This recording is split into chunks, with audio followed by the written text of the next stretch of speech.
نحمده ونستعينه ونستغفره ونعوذ بالله من شرور أنفسنا ومن سيئات أعمالنا من يهده الله فلا مضل له ومن يضلل فلا هادي له وأشهد أن لا إله إلا الله وحده لا شريك له وأشهد أن محمدا عبده ورسوله يا أيها الذين آمنوا اتقوا الله حق تقاته ولا تموتن إلا وأنتم مسلمون يا أيها الناس اتقوا ربكم الذي خلقكم من نفس واحدة وخلق منها زوجها وبث منهما رجالا كثيرا ونساء واتقوا الله الذي تساءلون به والأرحام إن الله كان عليكم رقيبا يا أيها الذين آمنوا اتقوا الله وقولوا قولا سديدا يصلح لكم أعمالكم ويغفر لكم ذنوبكم ومن يطع الله ورسوله فقد فاز فوزا عظيما أما بعد فإن أصدق الكلام كلام الله وخير الهدى هدى محمد صلى الله عليه وآله وسلم وشر الأمور محدثاتها وكل محدثة بدعة وكل بدعة ضلالة وكل ضلالة في النار برا خۆشەویستەکانم خوشکە عزیزەکان میوانانی ماڵی خوای گەورە و میهرەبان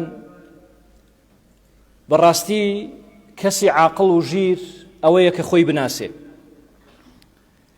خۆی بدۆزێتەوە نەک خۆی لێون بوو بێ جۆرێک لە جۆرەکانی نەخۆشی دەرونی کە بەڕاستی زۆر کەس پێوە مبتەلایە و ئەناڵێنێ بەدەستیەوە کە لەوا چێ بۆ تۆی باس کە تۆ گاڵتە لێبێ ئەڵێ خۆم لێون بووە یعنی نازانێت چییە ئەم کەسە چییە نازانێت چی بکە نازانێت دڵ بە چی خۆشکە نازانێت سەیری چی بکە بیر لە چی بکاتەوە ئەمە خۆ لێون بوونە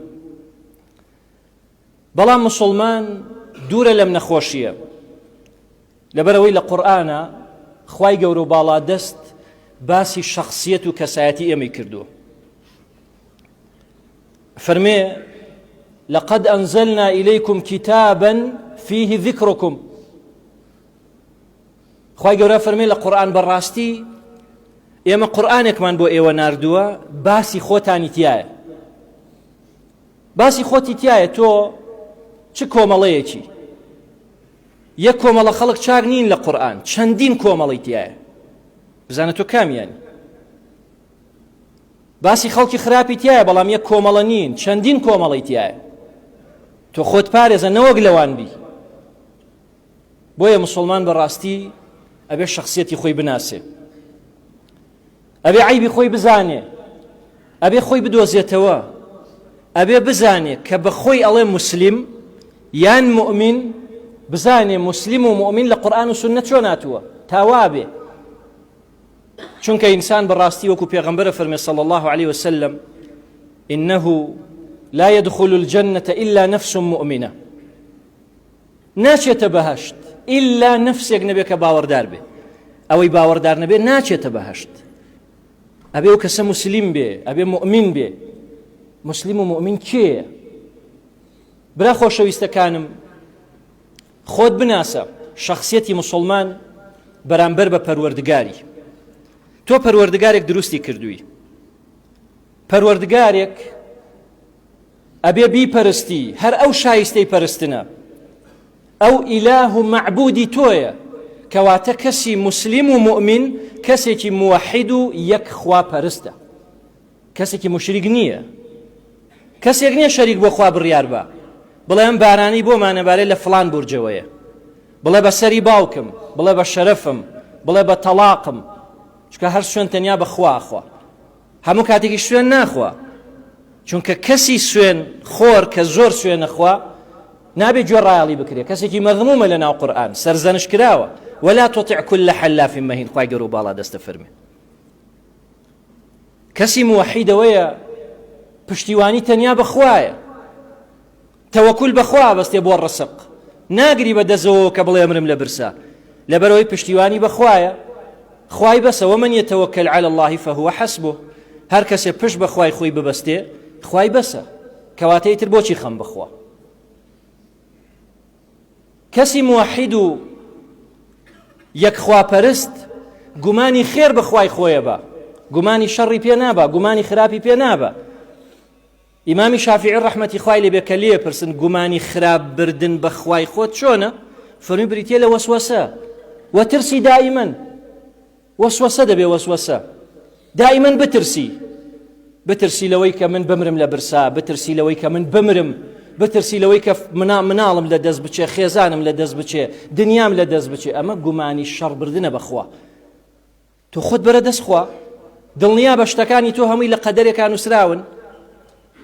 تۆ مادام تەنیا خوای خۆ دەپەرستی بە تاک و تەنها، ئەو خوایە قەدەری تۆی نووسیوە، هەموو چرکە ساتەکانی تۆ لای ئەو تۆمارە. کەواتە خەم خواردنی تۆ بەس زیادەیە بۆ دەمێنێتەوە، بەس تەنیا ئەوەیە کە خۆت تووشی نەخۆشیەکەی، خۆت ناڕەحەت دەکەی. بۆیە ئینسان کە موحید و یەکخواپەرست بوو، کە شەریکی بۆ خوا بڕیار نەیە، کە تەنیا عیبادەتی بۆ خوای خۆی کرد و لە خوای خۆی پاڕایەوە، تەنیا هانای بۆ ئەو برد، تەنیا لەو ترسا، تەنیا پشتیوانی ئەو بوو، ئەوە با دڵنیا بێ خوای گەورە و باڵا دەست لێی خۆشە بێ، لەبەرەوەی کە شخصیەتێکی زۆر بەهێزی هەیە، بەهێزترین شخصیەتی هەیە. إن الله لا يغفر أن يشرك به ويغفر ما دون ذلك لمن يشاء. ئەفەرمێ خوای گەورە بەڕاستی خوا خۆش نابێت لە کەسە شەریکی بۆ خوا بڕیار بە ئیلا بێعەزاب بچێژێ، مەگەر تۆبە بکە. بەڵام لە غەیری ئەوە مادام شەریک بۆ خوا بڕیار نەدەی، شخصیەتی ئەوە نەگەورە بێ، خوای گەورە لێت خۆشە بێ. کەواتە شخصیەتی خۆت بناسە، کەسێتی خۆت ئەبێت چۆن بی لەگەڵ پەروەردگارە، ئەبێت کەسێکی موحید و یەک خوا پەرست بی. تۆ دوعا بۆ مردوو بکەی، نەک مردوو دوعا بۆ تۆ بکە. تا ئیسەش باوەڕی وایە کە مردوو دوعا بۆ تۆ بکە. مردوو چۆن نەتوانێت دوعا بۆ تۆ بکە؟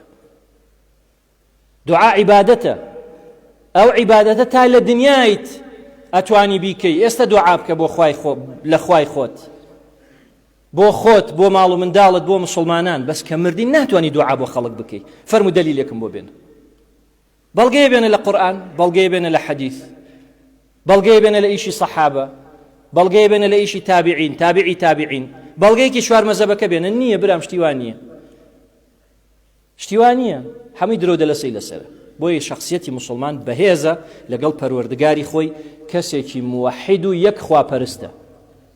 خوای گەورە فەرمێ ئەی ئادەمیزات، ئەگەر بەقی هەموو ئەم زەویە گوناحت هەبێ، بگەی بە من لا تشریکوا بی شەیئا، شەریک بۆ من بڕیار نەدەی، لأتيتك بقرابها مغفرة. بقي همو أوي لسر زوية من چیم بەرامبەر تۆ بەچیم بە لێ خۆشبوون و بە مەغفیرەت دێم بۆ لای تۆ.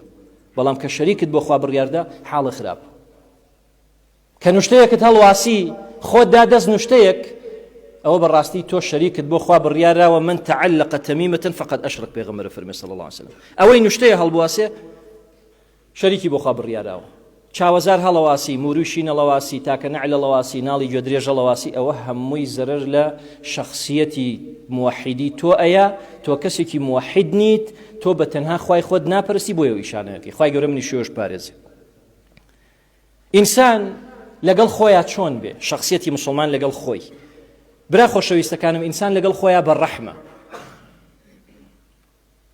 جەماعەتی هاتن بۆ سێ جۆر خەڵک هاتن بۆ ماڵەکانی پێغەمبەر صلی الله عليه وسلم، بۆ لای خێزانەکانی پرسیاریان کرد، ئەرێەوە پێغەمبەر صلی الله عليه وسلم چۆن عیبادەتەکە بۆ خوای خۆی، لەگەڵ خوای خۆی چۆنە؟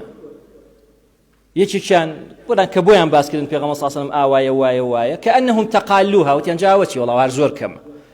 یەکیان وتی جا پێغەمبەر صلی الله عليه وسلم ئەگە خوای گەورە لە گوناحی لەوە پێش و لەوە دوای خۆش بوو، ئێمە بەم هەموو گوناحەوە دەوەڵام من حتا بەیانی شەو نوێژەکەم. ئەوتی وەڵام من 12 ساڵ بە ڕۆژوە بم. یەکێتریشیان وتی ئینی لا ئەتەزەوەج النساء، من لە حیاتی تر ژن نایەدم. هاتەوە پێغەمبەر صلی الله عليه وسلم بۆیان باس کرد، فەرمی ئەنتم الذين قلتم كذا وكذا، ئێوە نام قسانەتان کردووە، ئەوە هەڵەیە. إني أما أنا فإني أخشاكم لله، بزانن من لە هەمووتان زیاتر لە خوا ترسم. بەڵام أصلي وأرقد، شەو نوێژی شەکەم بەڵامەش خەوم، چکە بێ ڕەحم بەخۆ بکەی، ئەو جەستەیە پێویستی بە ئیسراحەتەیە. وأصوم وأفطر، وبالڕۆژوو شەبم، بەڵام هەندێک ڕۆژی شکێنم، دووشەمە و پێنجشەمان بە ڕۆژوم، بەڵام جومعە و شەمە و یەکشەمە و چوارشەمە بە ڕۆژوو نیم. 13 و 14 و 15 مانگەکانە گرم لە هەموو مانگێکی عەرەبی، بەڵام هەموو مانگەکە بە ڕۆژوو نیم. ڕۆژنە ڕۆژێ بە ڕۆژوم، ئەمڕۆ بە ڕۆژوم، بە سبەینێ بە ڕۆژوو نیم. چکە ئەو جەستەیە حەقی بەسەرتەوە هەیە. وفەرمی و ئەتەزەوەج النیساء، من خێزانداری شەکەم، ژنیشم هێناوە و ژنیشە هێنم. فمن رغب عن سنتي فليس مني، ئەوەی پشت لە سنەتی من کا لە من نییە. بۆیە باسی پیاوێکیان کردوتی ئەوەتیان ئەوە لەبەر خۆرە هەر نایەتە بەرسێبەر. فەرمی بۆ ئاکاو ئەبوو ئیسرائیلە و پیاوە وایان پێوت تیان وەڵاوی تر نەزری لەسەر خۆی کردووە کە هەر لەبەر خۆر بێ بۆ حسابی خۆی لە خوا نزیکە بێتەوە. پێغەمبەر صلی الله علیه و سلم فەرمی پێی بڵێن با بێتە بەرسێبەر، چکە ئەو نەفسەی تۆ بەڕاستی حەقی بەسەرتەوە هەیە، ئەبێ ڕەحمی پێ بکەی. کەسێتی موسڵمان ڕەحم بە چیەکە؟ بە خۆشیەکە، جگەرە ناخوا، مەشروب ناخوا، نێرگەلە ناخوا، چونکەوانە هەمووی جەستەی خۆی ئەکوژێ، خۆی پێ ئەکوژێ. ئەگەر ببێتە سەبەبی کوشتنی کە ئەبێتە سەبەبی کوشتنی لە قیامەتە بەردەوام خوا بمان پارێزێ لە ناو دۆزەخ بەوە ئەیکوژنەوە وەکو بۆم باس کردن. ئینسانی موسڵمان لەگەڵ ماڵ و خێزانی خۆی شخصیەتی چۆنە؟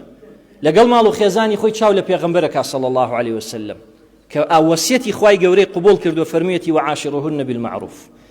لەگەڵ خێزانەکانتانە بەباشی مامەڵە بکەن، لەگەڵ خێزانی خۆیان بەباشی مامەڵەکە.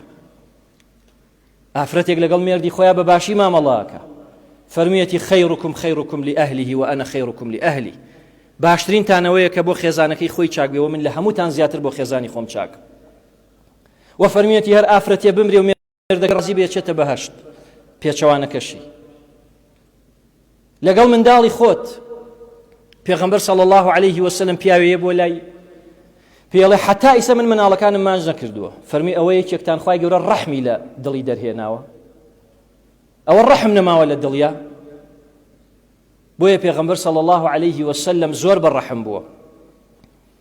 لە کاتی نوێژە منداڵی کردوتە باوەشی، لە کاتی سوژدەیە حەسەن و حوسێن چوونەتە سەر ملی، سەری هەڵ نەبڕیوە حتا دابەزیون. زمانی دەرهێناوە بۆ حەسەن و حوسێن کە پەنجەیان بردووە، دەستیان بردووە بۆ زمانی مبارەکی، زمانی بردووەتەوە ناوە، یاری لەگەڵا کردوون. تێگەن برا خۆشەویستەکانم، بەڕەحم بووە لەگەڵ مناڵەکانی، لەگەڵ کچەکانی.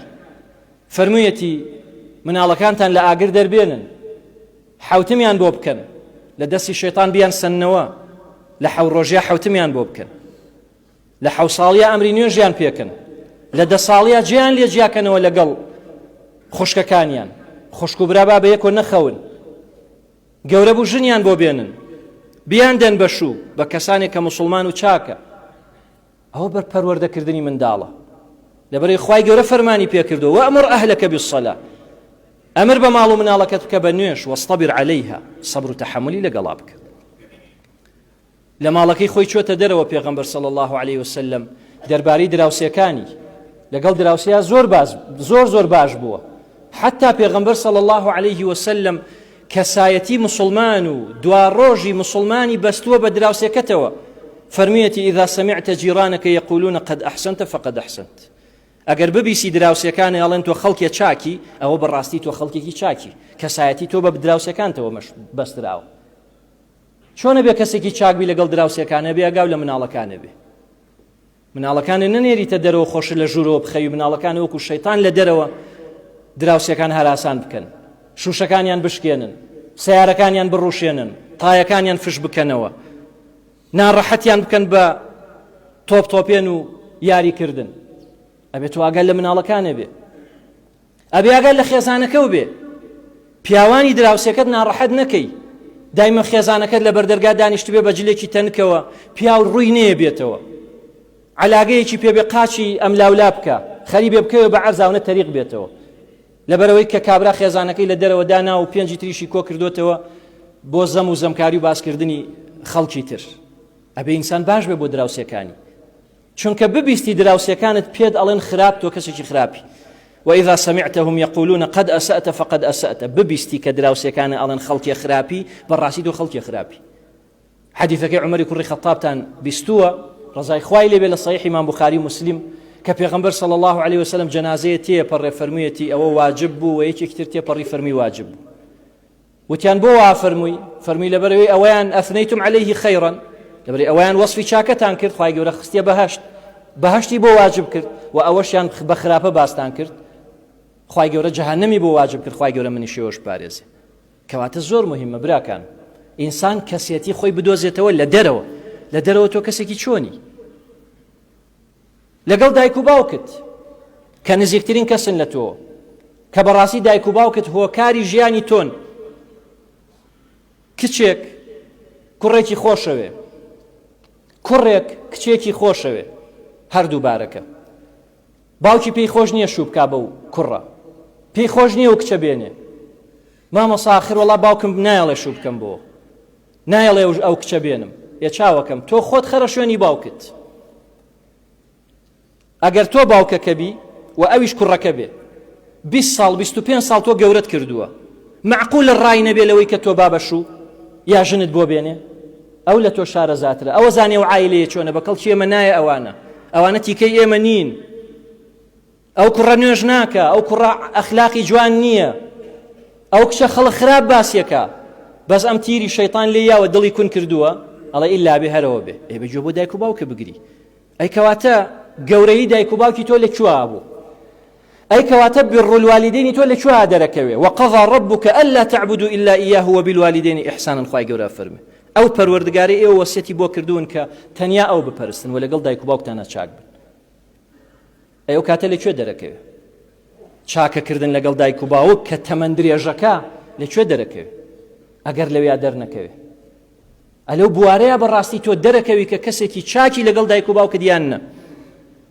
و دایک و باوکت بەڕاستی دوو دەرگای بەهەشتن کە بۆ تۆ کراونە تۆ لە دنیا ئەو دوو دەرگایە زایە مەکە ئەو کاتێک کە دایک تەمرێ دەرگاکەت لێ داخرێ ئەو کاتی باوک تەمرێ هەردوو دەرگاکەت لێ داخرێ و پێچەوانەشەو الوالد أوسط أبواب الجنة فإن شئت فأضع ذلك الباب أو ضيعه پیغمبر فرمی صلی الله علیه وسلم باوک ئەو پەڕی دەرگای بەهەشتە ئەگەر تێو دەرگایە پارێزەوە گەرشتەوە زایک تێگەی برا خۆشەویستەکەم خوا لە قورئانە فەرمی ولا تقل لهما أوف ئۆفێکیان پێ مەڵێ وصاحبهما في الدنيا معروفا لدنيا بس چاکی لەگەڵیانە مامەڵە و هەڵسو کەوت بکە ئەگەر ئەمریان پێ کردی شەریک بۆ خوا بڕیاربەی ئیطاعیان مەکە بەڵام بە باشیش لەگەڵیانە مامەڵە بکە لیان مەیە دەریان مەکە دڵیان عاجز مەکە مەیان کەرە گریان چونکە ئەگەر دایک و باوک بەدەست مناڵەوە گریان ئەو مناڵە خراپترین مناڵە ئیتر مناڵێتر نییە لەوە خراپتر لەم دنیاە لە هەمووی خراپتر برا خۆشەویستەکان ئینسان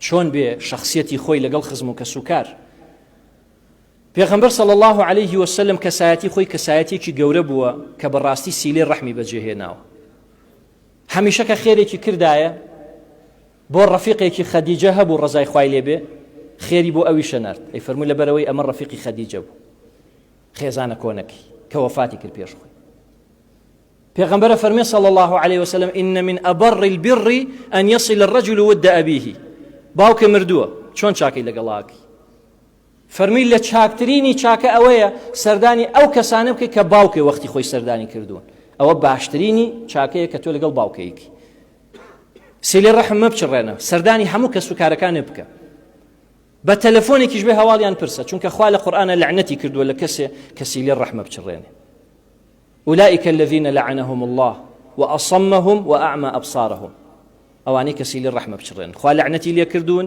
کەڕیانەکە و کوێریانەکە خوا بمان پارێزێ و فەرمیەتی لا يدخل الجنة قاطع ئەو کەسێ کە سیلەی ڕەحم بچڕێنێ ناچێتە بەهەشتەوە خوای گەورە بمان پارێزێ کەسی مسلمان کەسێکی متقیە کەسێکی لە خوا ترسە کەسێکی بەڕەحمە هەر لە خۆیەوە حتا هەموو ئەوانی تر لە دەوری خۆین لە غەیری خۆین کەسێکی بەڕەحمە کەسێکی نەرمونیانە کەسێکی دڵپاکە کەسێکە گومانی خێر بە بەرامبەرەکەیە بە کەسێکە مەرحەبایی خەڵکەکە کەسێکە خەڵکی خۆشەوێ کەسێکە تێکەڵی خەڵکە کەسێکە مەعامەلەی خۆشە لەگەڵ خەڵک شتی باشیان پێفرۆشێ شتی چاکیان لێکڕێ یارمەتیانەیە هەرزانجانە ئەوە هەمووی کەسایەتی چییە کەسایەتی مسلمانە لە قورئان و سنت بۆیە بەڕاستی تۆ بێ خۆت بدۆزیتەوە لقد أنزلنا إليكم كتابا فيه ذكركم خواهي قرأ فرمي بالراستي كتابك من بو دابوزاندون باسي خوتاني تيا خود بدوزرو داواكم لخواهي قرأ بناو بيروزكاني وبصفات برزكاني يارمتي من بدا أو كسايتي بين كخواهي قرأ بالا دست أيوه وبيغمبركي صلى الله عليه وسلم رينموني كردوا آمين آمين يا رب العالمين